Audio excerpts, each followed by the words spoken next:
अस्सलामुअलैकुम वरहमतुल्लाहि वबरकातुहू। बिस्मिल्लाहिर्रहमानिर्रहीम। क्या हाल है व्यूअर्स, आप सब लोग ठीक ठाक हैं? तो व्यूअर्स, मेरा आज का टॉपिक है ज़रबरा प्लांट। ये देखिए, ये मेरा ज़रबरा प्लांट है और ये मेरे पास पिछले 2 साल से है।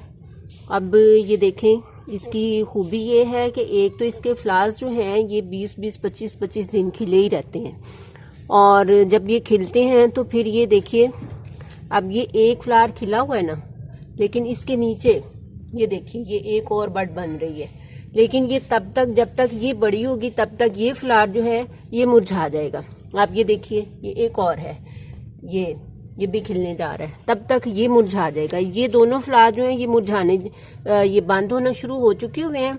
तो ये नीचे इनकी बड्स जो हैं वो और आ रही हैं। ये मेरे पास तकरीबन एक ही प्लांट से 4-5 प्लांट जो है ना ये बन चुके हुए हैं। इनकी प्रोपिगेशन मैंने अभी करनी है, लेकिन चूंकि अब इस वक्त कर नहीं सकती हूँ, ये रेनी सीजन में जाके तो मैं इसकी प्रोपिगेशन करूँगी।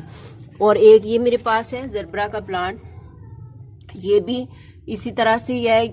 इसको भी इतना ही टाइम हो गया है, ये तकरीबन पिछले 1.5 साल से है ये मेरे पास। ये रेड वाला मैं पहले लेके आई थी और ये बाद में लेके आई थी। और ये भी जो है ना, ये भी आप देख सकते हैं, इसकी बर्ड्स भी एक ये है और एक ये है और एक ये नीचे और भी बन रही है, एक इधर भी बन रही है।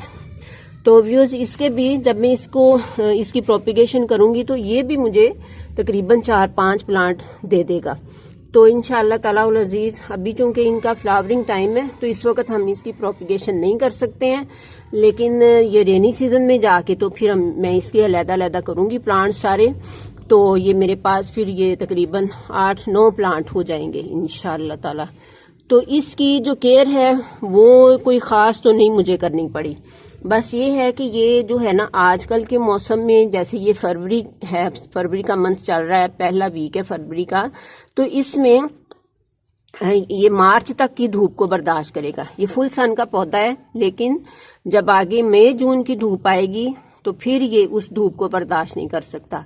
उस धूप में फिर मुझे ये उसको थोड़ा सा शेडी एरिया में रखना पड़ता है, यानी 1-2 घंटे की धूप इसको मिले, इससे ज़्यादा धूप इसको ना मिले, ऐसी जगह पे फिर मैं इसको रखती हूँ। व्यूअर्स, इसको सॉइल जो है ये वेल ड्रेनिंग चाहिए होती है। इसको, इसके अंदर पानी जो है वो जमा नहीं रहना चाहिए, तो माइस्ट मिट्टी रहनी चाहिए। बस हर वक्त इसकी ना मिट्टी जो है वो माइस्ट रहनी चाहिए, बिल्कुल ड्राई भी नहीं होनी चाहिए और बिल्कुल जो है वो पानी भी नहीं इसके अंदर जमा रहना चाहिए। तो दूसरा ये कि मैंने इसको कभी फर्टिलाइज़र कोई भी नहीं दिया बतौर ख़ास, क्योंकि ये प्लांट जो है ये ऐसे ही चलता जाता है। बस ये होता है कि कभी जब बाकी प्लांट्स को मैं चलते चलते दे रही होती हूँ थोड़ा बहुत फर्टिलाइज़र, कोई मस्टर्ड केक भिगो के रखा होता है तो उसका लिक्विड फर्टिलाइज़र मैं डाल देती हूँ जब बाकी प्लांट्स में, या कोई फ्रूट्स वगैरह के छिलके जो होते हैं वो अगर मैं इस तरह से भिगो के रख देती हूँ तो वो लिक्विड फर्टिलाइज़र अगर मैं दूसरे प्लांट्स में डाल देती हूँ तो चलते चलते मैं इसमें भी थोड़ा बहुत वो डाल देती हूँ। बस यही मैं इसमें डालती हूँ और कोई ख़ास चीज़ मैंने इसमें कभी डाली नहीं है बतौर ख़ास। ना मैंने इसमें कभी कोई नीम ऑयल का स्प्रे पहले कभी किया है, ना ही मैंने इसमें कोई और चीज़ इसमें कभी डाली है। तो लेकिन ये प्लांट जो है ये अपनी जगह पे अच्छा सेहतमंद ही चलता रहता है माशाल्लाह से। ये देखिए, और नीचे इसकी बर्ड्स भी आप देख सकते हैं और निकल रही हैं। और इसकी भी इसमें तो एफिड्स का अटैक हुआ है, लेकिन ये इंशाल्लाह ठीक हो जाएगा। हर साल इसमें कुछ ना कुछ होता ही है, लेकिन ये प्लांट जो है ये मरा कभी नहीं मेरा, ये चलता ही रहता है अल्हम्दुलिल्लाह।